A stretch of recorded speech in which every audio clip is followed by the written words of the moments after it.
Hey, what is up, everybody? Happy Thanksgiving. So the Packers pulled off the victory, beating the Dolphins 30-17, and Jordan Love finally got his turkey leg. I know last year when the Packers got the win on Thanksgiving, he did not get his turkey leg, and luckily, I just watched the end of the game there, and he did. So that is good news, and the Packers beat the Dolphins 30-17, now moving to 9-3.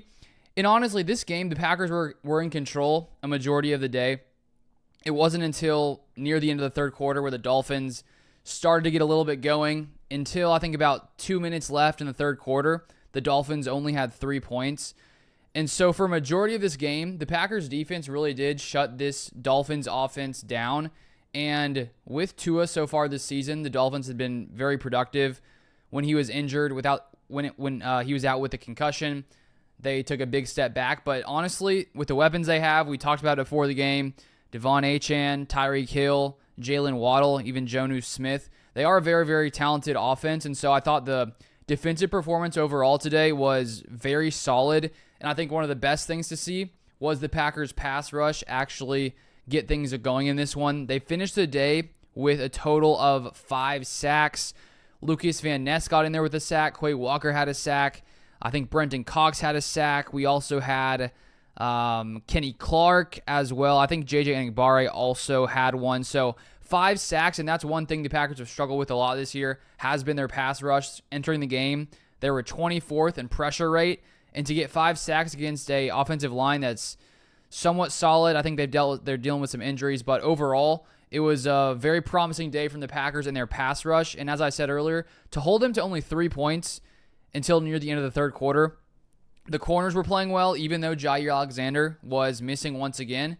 The secondary had a pretty solid day for the most part. Now, end of third quarter, early fourth quarter, the Dolphins racked up a ton of yards. It was sort of garbage time. The game wasn't fully over, but when the Packers were up, 24-3, it did feel like the defense was sort of letting up a little bit, just sort of allowing some things in the middle of the field.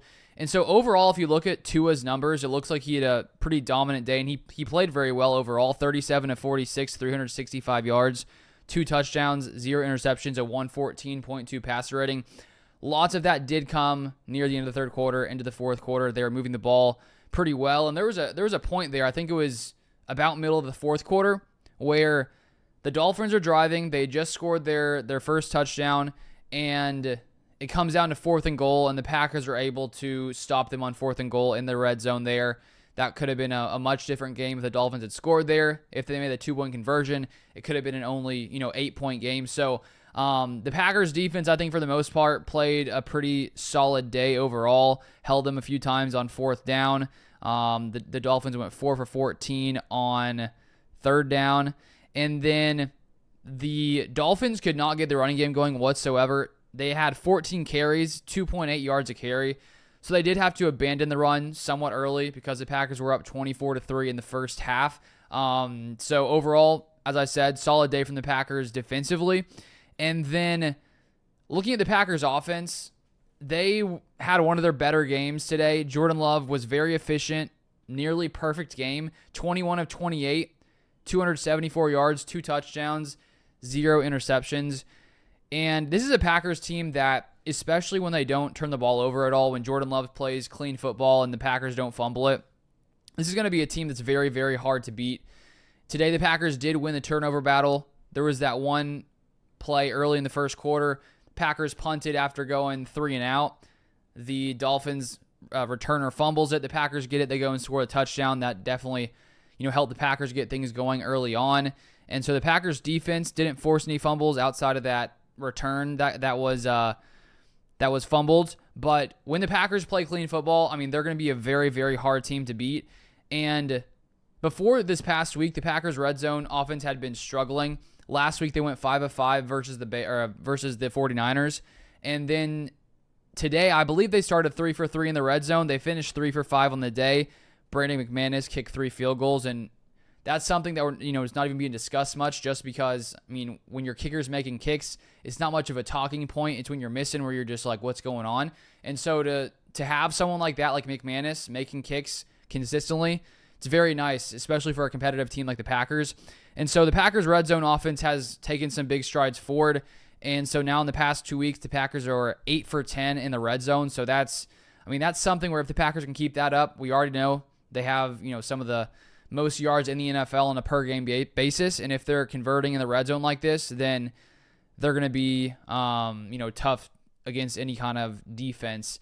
And so when we look at the Packers and their rushing attack today, 25 total carries, 114 yards, 4.6 yards per carry.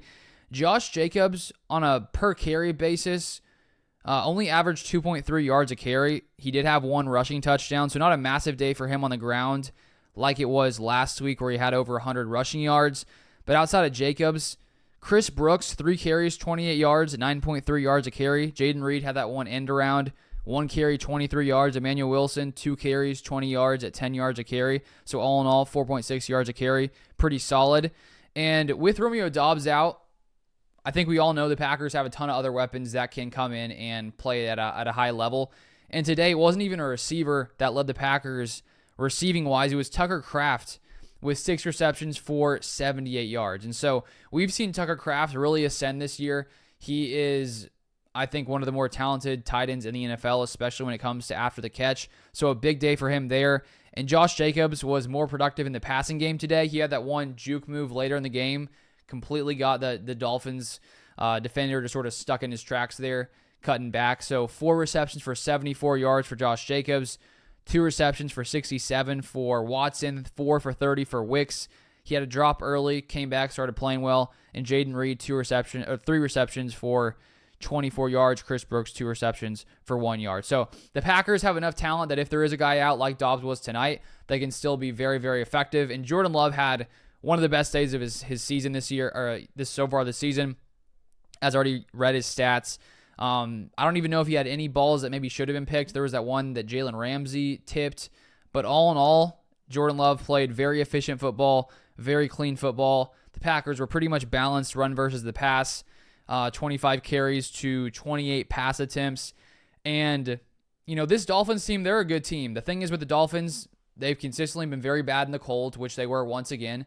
Tua and the Dolphins overall have struggled against teams that have winning records that are, last year, the Dolphins were really good against non-playoff teams. Against playoff teams, they had a terrible record. So this is a team that just seems to have issues against teams that are actually, very good at playing football. And so it just was sort of too little too late for the Dolphins and their offense near the end of the game. But all in all, a very, very good day for the Packers, putting up 30, now sitting at 9-3. And so for me right now, I'm very confident with what this Packers team is showing. Their ability to run the ball, their ability to, keep Jordan Love very clean. The defense, before the third and fourth quarter, near the end of the third, fourth quarter, they had really shut down Tyreek Hill, Jalen Waddle. Ton of those yards, I think, were more garbage time type yards.